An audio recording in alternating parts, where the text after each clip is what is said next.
ಸಂಗೀತಕ್ಕೆ ಸಕಲ ದೈವಗಳು ಮಾನ್ಯ.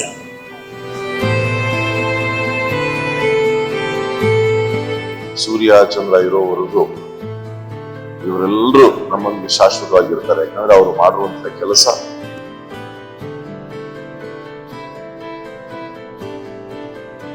ಭಾರತದ ಸಂಗೀತ ಲೋಕದ ಅಮೂಲ್ಯ ಧ್ವನಿಯಾಗಿದ್ದ ಗಾನಕೋಗಿಲೆ ಎಸ್ ಜಾನಕಿಯವರ ನಿಧನದಿಂದ ಇಡೀ ದೇಶವೇ ದುಃಖದಲ್ಲಿ ಮುಳುಗಿದೆ. 6 ದಶಕಗಳಿಗೂ ಹೆಚ್ಚು ಕಾಲ ಸಾವಿರಾರು ಹಾಡುಗಳನ್ನು ಹಾಡುವ ಮೂಲಕ ಸಂಗೀತಾಸಕ್ತರ ಮನಗೆದ್ದಿದ್ದ ಜಾನಕಿಯವರು ಕನ್ನಡದ ಜೊತೆಗೆ ತುಳು ಚಿತ್ರರಂಗಕ್ಕೂ ಅಪಾರ ಕೊಡುಗೆ ನೀಡಿದ್ದಾರೆ. 9ಕ್ಕೂ ಅಧಿಕ ತುಳು ಸಿನಿಮಾಗಳಿಗೆ ಧ್ವನಿಯಾಗಿದ್ದ ಎಸ್ ಜಾನಕಿ ಕೋಟಿ ಚೆನ್ನಯ್ಯ ಚಿತ್ರದ ಎಕ್ಕಸಕ್ಕ, ಬೊಳ್ಳಿತೋಟ ಚಿತ್ರದ ದಾನೆ ಪೊಣ್ಣೆ ಸೇರಿದಂತೆ ಹಲವು ಎವರ್ಗ್ರೀನ್ ಹಾಡುಗಳ ಮೂಲಕ ತುಳು ಸಂಗೀತವನ್ನ ವಿಶ್ವದಾದ್ಯಂತ ಪರಿಚಯಿಸಿದರು. ಅವರ ಕಂಠದ ಮಧುರತೆ ಇಂದಿಗೂ ಸಂಗೀತ ಪ್ರಿಯರ ಹೃದಯದಲ್ಲಿ ಅಚ್ಚಳಿಯಾಗಿ ಉಳಿದಿದೆ. ಮೈಸೂರಿನಲ್ಲಿ ನಡೆದ ಅಂತಿಮ ದರ್ಶನದಲ್ಲಿ ಸಂಗೀತ ನಿರ್ದೇಶಕ ಹಂಸಲೇಖ, ಗಾಯಕ ವಿಜಯ್ ಪ್ರಕಾಶ್, ನಟಿ ಜಯಮಾಲ ಸೇರಿದಂತೆ ಚಿತ್ರರಂಗದ ಅನೇಕ ಗಣ್ಯರು ಭಾವುಕ ನಮನ ಸಲ್ಲಿಸಿದರು. ಜಾನಕಿ ಅವರ ಆರಾಧ್ಯ ದೈವ ಶ್ರೀಕೃಷ್ಣನ ವಿಗ್ರಹವನ್ನ ಅವರ ಕೈಯಲ್ಲಿ ಇರಿಸಿ ಕುಟುಂಬಸ್ಥರು ಅಂತಿಮ ವಿದಾಯ ಹೇಳಿದರು. ಅವರು ಗಾನ ಕೋಗಿಲೆ, ಅದು 100ಕ್ಕೆ 100 ಅಲ್ಲ, ಅದು ಯುಗಾಂತರಕ್ಕೆ ನೆನಪಿನಲ್ಲಿ ಉಳಿಯುವ ಒಂದು ಪದವಿ. ಅದು ಅವರ ಸ್ವರಮಾಧುರ್ಯ ಮಧುರ ಯಾವಾಗಲೂ ಅಮರ. ಅವರ ಹಾಡುಗಳು ಶಾಶ್ವತ. ಭಾಷೆ ಅಳಿದ್ರೂ ಕೂಡ ಅವರ ಹಾಡುಗಳು ಉಳಿತದೆ ಅಂತ ಹೇಳ್ಬೋದು. ಅಂಥ ಹಾಡುಗಳನ್ನು ಹಾಡಿದ್ದಾರೆ. ಎಲ್ಲರಿಗೆ ತಿಳಿದಂತೆ ಎಲ್ಲ ಭಾಷೆಗಳಲ್ಲೂ ಹಾಡಿದ್ದಾರೆ, ಎಲ್ಲ ಥರದ ಹಾಡುಗಳನ್ನು ಹಾಡಿದ್ದಾರೆ. ಆದರೆ ನಮ್ಮ ತುಳುನಾಡಿಗೆ, ತುಳು ಭಾಷೆಗೆ ನಾವೆಲ್ಲರೂ ನೆನಪಿಸಬೇಕಾದ್ದು ಮುಖ್ಯ.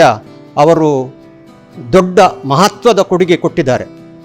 ಅದರಲ್ಲೂ ಕೆಲವು ನೆನಪಿಸಬೇಕಾದರೆ ಅವರು ಹಾಡಿರುವ ಎಕ್ಕಸಕ, ಅದು ಜಗತ್ತಿನಾದ್ಯಂತ ಪಸರಿಸಿದೆ.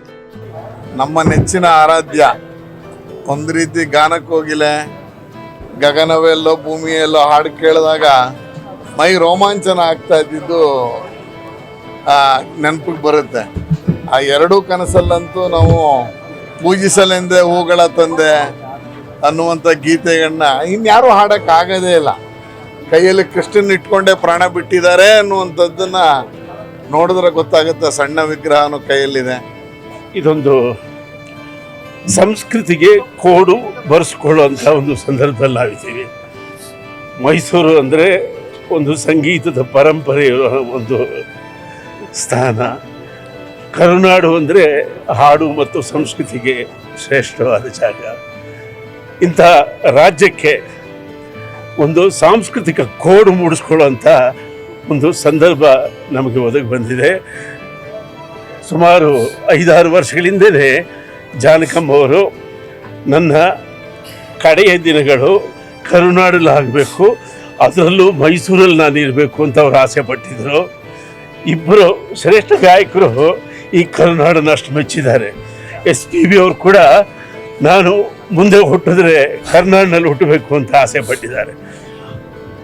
ಈಕೆ ಕೂಡ ಮರುಜನ್ಮದಲ್ಲಿ ನಂಬಿಕೆ ಇತ್ತೋ ಇಲ್ಲೋ ಗೊತ್ತಿಲ್ಲ, ಅದರನ್ನೇ ಕಡೆ ದಿನಗಳು ಮೈಸೂರಲ್ಲಿ ಇರಬೇಕು ಅಂತ ಆಸೆ ಪಟ್ಟು ಅವರು ತಮ್ಮ ಶಿಷ್ಯನ ಒಂದು ಫಾರ್ಮ್ ಹೌಸ್ನಲ್ಲಿ ವಾಸ ಮಾಡಿದರು. ಈಗ ಅವರದು ಪರಿಪೂರ್ಣ ಗಾಯನ, ಸಂಪೂರ್ಣ ಜೀವನ, 88 ವರ್ಷಗಳ ಒಳ್ಳೆಯ ಜೀವನವನ್ನು ಅವರು ಕಳೆದಿದ್ದಾರೆ. ಸಂಗೀತಕ್ಕೆ ಸಕಲ ದೈವಗಳು ಮಾನ್ಯ, ಸಂಗೀತಕ್ಕೆ ಸಕಲ ದೈವಗಳು ಮಾನ್ಯ. ಅನ್ಯವೆಂಬುದಿಲ್ಲ ಆನಂದಕ್ಕೆ, ಅನ್ಯವೆಂಬುದಿಲ್ಲ ಆನಂದಕ್ಕೆ. ಅನ್ಯೋನ್ಯವೇ ಸರ್ವಧರ್ಮಗಳ ಸಲ್ಲಕ್ಷಣ, ಅನ್ಯೋನ್ಯವೇ ಸರ್ವಧರ್ಮಗಳ ಸಲ್ಲಕ್ಷಣ. ಈ ನೀತಿಯನ್ನು ನಮ್ಮ ತಾಯಿ ಜಾನಕಮ್ಮನವರು ಸುಮಾರು 6 ದಶಕಗಳ ಕಾಲ ತಮ್ಮ ವೃತ್ತಿ ಜೀವನದಲ್ಲಿ ಪಾಲಿಸಿದ್ದಾರೆ.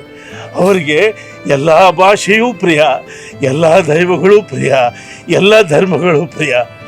6 ದಶಕಗಳ ಕಾಲ ತಮ್ಮ ಸಂಗೀತದಲ್ಲಿ ಅವರು ಎಲ್ಲವನ್ನು ಆರಾಧಿಸಿ ಪೂಜಿಸಿದ್ದಾರೆ ಅಂತ ತಾಯಿ ಇವತ್ತು ಮೈಸೂರಿನಲ್ಲಿ ಮಣ್ಣಾಗುವ ಮುಂಚೆ ನಾವು ಕಣ್ತೆರೆದಿದ್ದೇವೆ. ಈಗ ಅವರ ಪ್ರಿಯ ಶಿಷ್ಯನ ಜಾಗದಲ್ಲಿ ಅವರ ಸಮಾಧಿ ಆಗಲಿದೆ. ನಾನು ನಮ್ಮ ಕರ್ನಾಟಕದ ಸಂಗೀತ ಸಂಘದ ಪರವಾಗಿ ಒಂದು ನಿರ್ಧಾರ ತೆಗೆದುಕೊಂಡು ಇವತ್ತು ಹೇಳ್ತಾ ಇದ್ದೀನಿ. ಆ ಶಿಷ್ಯ ಒಪ್ಪಿದರೆ, ಅವ್ರ ಕುಟುಂಬದವರು ಒಪ್ಪಿದರೆ, ನಾವು ಅಲ್ಲಿ ಜಾನಕಮ್ಮನವರ ಬೃಹತ್ ಧ್ಯಾನ ಮಂಟಪದ ಒಂದು ಮೆಮೋರಿಯಲನ್ನು ನಿರ್ಮಿಸ್ತೇವೆ. ಅದಕ್ಕೆ ನಮ್ಮ ಸಂಗೀತದ ಸಂಘದ ಪೂರ್ತಿ ನೆರವೇರುತ್ತೆ. ಸಾರ್ವಜನಿಕರು, ಅವರ ಅಭಿಮಾನಿಗಳು, ಸರ್ಕಾರ ಇದ್ರ ಜೊತೆಯಲ್ಲಿ ಕೈಗೂಡಿಸ್ಬೇಕು ಅಂತ ನಾನು ವಿನಂತಿ ಮಾಡ್ಕೋತಾ ಇದ್ದೀನಿ. Thank you. ನಾವು ಯಾವುದೋ ಒಂದು ಕಾರ್ಯಕ್ರಮಕ್ಕೆ ಜಾನಕಮ್ಮನ ಹೇಗಾದರೂ ಮಾಡಿ ಕರ್ಕೊಂಡ್ಬರ್ಬೇಕು ಅಂತ ಬಹಳ ಒಂದು ಆಸೆ ಇಟ್ಕೊಂಡಿದ್ದೆ. ಸಡನ್ ಆಗಿ ಈ ರೀತಿ ಒಂದು ನ್ಯೂಸ್ ಬರ್ಬೇಕಾದ್ರೆ ಒಂದು ರೀತಿ ಗಾಯಕನಾಗಿ ಅಷ್ಟೇ ಅಲ್ಲದೆ ಅವರ ಹಾಡುಗಳ ಒಬ್ಬ ಶಿಷ್ಯನಾಗಿ, ಯಾಕಂದ್ರೆ ನಾವೆಲ್ಲರೂ ಇವರ ಹಾಡುಗಳಿಂದ ಕಲಿತದ್ದು. ನಮ್ಗೊಂದು ಕಡೆ ಮನರಂಜನೆ ಆದ್ರೆ ಇನ್ನೊಂದು ಕಡೆ ಕಲಿಕೆ. ಅವ್ರ ಹಾಡುಗಳನ್ನ ಕೇಳ್ತಾ ಇದ್ರೆ ಕಲಿತೀವಿ. ಓ, ಈ ಪದವನ್ನ ಹೀಗೆ ವಿಚಾರ ಮಾಡಿದ್ರ, ಈ ಹಾಡನ್ನ ಹೀಗೆ ಹಾಡಿದ್ರ, ಇದರಲ್ಲಿ ಈ ರೀತಿ ಭಾವ ತುಂಬಿದ್ರ, ಮತ್ತೆ 1, 2 ಸಾವಿರಾರು ಹಾಡುಗಳಲ್ಲಿ ಇಷ್ಟು ಭಾಷೆಗಳಲ್ಲಿ ಜೀವ ತುಂಬಿ ಆ ಜೀವ ಇವತ್ತು ಮೈಸೂರಿನಲ್ಲಿ ಈ ರೀತಿ ಇದ್ದಾರೆ ಅಂದ್ರೆ ಒಂದು ಕ್ಷಣ ನಂಬಲಿಕ್ಕೆ ಬಹಳ ಕಷ್ಟ. ಆದ್ರೆ ಇವತ್ತು ದಿನ ಇದೇ ಸತ್ಯ.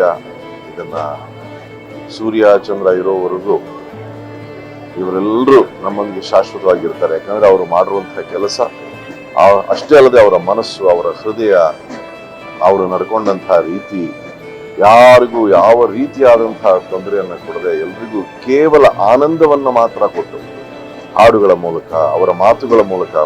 ಅವ್ರಿಗೆ ಗೊತ್ತೇ ಇರಲಿಲ್ವೇನೋ ಅವ್ರು ಎಂಥ ಬೆಟ್ಟದ ಎತ್ತರದ ಗಾಯಕಿ. ನಾನು ಇವತ್ತು ಒಬ್ಬ ಗಾಯಕನಾಗಿ, ನಾನು ಹೇಳಿದಂಗೆ ಸಂಗೀತ ರಸಿಕನಾಗಿ ಇಡೀ ಆ ಒಂದು ಲೋಕಕ್ಕೆ ಒಂದು ತುಂಬಲಾರದ ನಷ್ಟ. ಅವರ ಹಾಡುಗಳನ್ನ ಇವತ್ತು ಕೂಡ ನೀವು ಕೇಳಿ, ಅದರಲ್ಲಿ ಅದು ಯಾವುದೇ ಭಾವ ತುಂಬಿದ್ರು ಅದರಲ್ಲಿ ಒಂದು ಮಾಧುರ್ಯತೆ ಏನಿರುತ್ತೆ. ಆ ಮಾಧುರ್ಯತೆ ಅದು ಕೇವಲ ಅವರ ಕಂಠದ್ದಲ್ಲ, ಅವರ ಹೃದಯದ ಮಾಧುರ್ಯತೆ. ಅದು ಅವರ ಹೃದಯ, ಅವರ ಮನಸ್ಸಿನ ಮಾಧುರ್ಯತೆಯನ್ನು ನಾವು ಕೇಳಿದ್ದೇವೆ. ಆ ವ್ಯಕ್ತಿ ಇಲ್ಲದೆ ಹೋದ್ರು ಕೂಡ ಆ ಕಂಠ, ಆ ಮಾಧುರ್ಯತೆ, ಆ ಹೃದಯ ನಮ್ಮೊಂದಿಗೆ ಶಾಶ್ವತವಾಗಿ ಇರುತ್ತೆ ಅಂತ ನಾನು ಭಾವಿಸ್ತೇನೆ. பெருமதிப்பிற்குரிய பாடகி ஜானகி அம்மா அவர்கள் காலமான செய்தி கேட்டு மிகவும் துக்கமடைந்தேன்.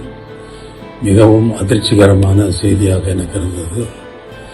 வாழ்வில், தன்னுடைய சொந்த வாழ்வில் எத்தனையோ துக்கங்களை, தாங்க முடியாத துக்கங்களை, தாங்க முடியாத நிகழ்வுகளை தாங்கி அவர்கள் வாழ்ந்தார்கள் என்பது மிகவும் வேதனைக்குரிய விஷயம். உலக கம்போசர்கள் மிகவும் மாமேதைகள். அவர்களுடைய ஒவ்வொருவருடைய வாழ்விலும் அவர்களுடைய தனிப்பட்ட வாழ்க்கை மிகவும் துக்கமானதாக இருந்திருக்கிறது என்பதுதான் இதுவரை நடந்திருக்கிறது. ஆனால் ஜானகி அம்மா அவர்கள் தன்னுடைய திறமையில் யாருக்கும் சளைத்தவர்கள் இல்லை என்பது நிரூபித்துக் கொண்டே, ஒவ்வொரு பாடலிலும் நிரூபித்துக் கொண்டே வந்திருக்கிறார். மிகவும் கடினமான உழைப்பாளி.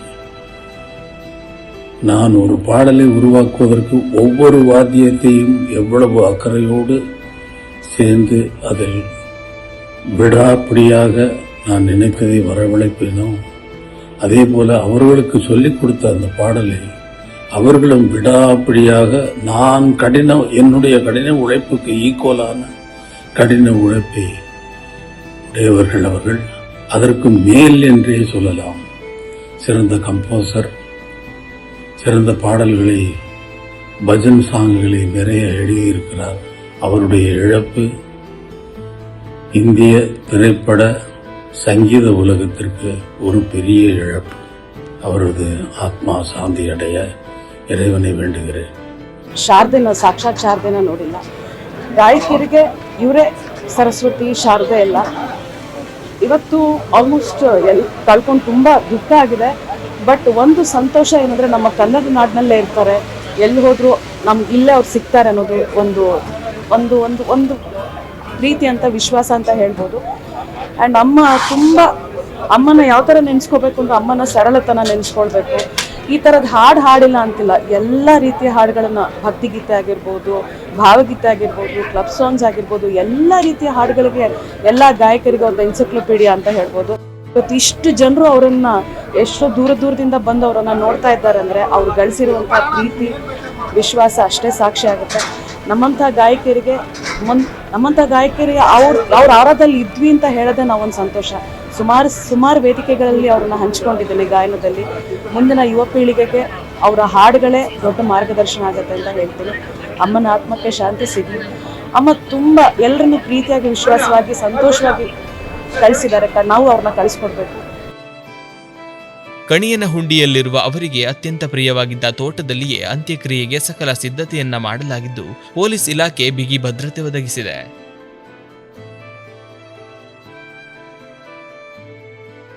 ಜಾನಕಿ ಅವರ ದೇಹ ಇಂದಿಲ್ಲ, ಆದರೆ ಅವರ ಮಧುರ ಕಂಠದ ಮಾಂತ್ರಿಕತೆ ಸಂಗೀತ ಲೋಕದಲ್ಲಿ ಎಂದೆಂದಿಗೂ ಚಿರಸ್ಥಾಯಿಯಾಗಿ ಉಳಿಯಲಿದೆ.